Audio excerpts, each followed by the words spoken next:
Eh bien, nous sommes au château fort de Logne, aujourd'hui propriété de la province de Liège, géré par le domaine de Palogne. Alors, pour situer les lieux géographiquement, on est sur la commune de Ferrières, disons entre Éouaille et Durbuy. Et comme c'est une position stratégique, eh bien, on domine la vallée de l'Ourthe et de la Lambrée. Et qui dit château fort, eh bien, dit histoire peut-être pas tout à fait tranquille.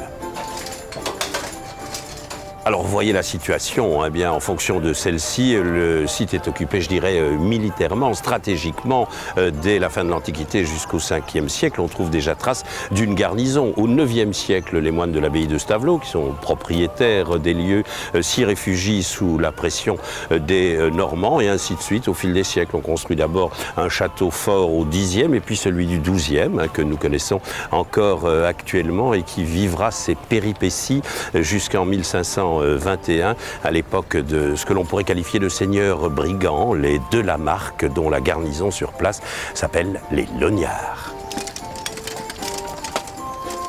Les Lognards que j'évoque seront précisément les derniers occupants du site qui appartient à Robert II de la Marque, qui est à la fois seigneur de Bouillon, de Sedan, et dont le parcours est un peu, chaotique et opportuniste. Il est d'abord l'allié du roi de France, qu'il quitte pour Charles Quint. Il s'apprête à nouveau à faire sédition et allégeance au roi de France avec ses fils. D'ailleurs, ça ne plaît pas à Charles Quint, qui envoie le comte de Nassau-Bréda pour mettre un terme à tout cela. Les hostilités, on ne peut pas mieux dire, commencent le 20 avril 1521.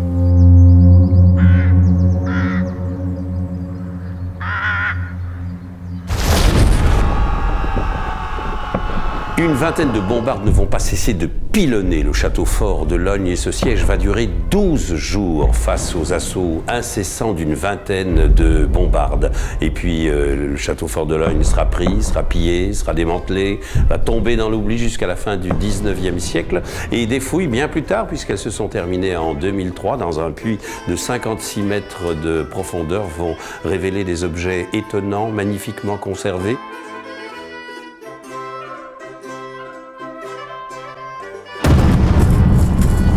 Et que l'on peut aujourd'hui encore admirer, bien sûr, au musée du château fort de Logne. Mais qu'est-ce qui se passe ici? Oh là là là là là! Vaut mieux y aller là, sinon l'histoire risque de se répéter.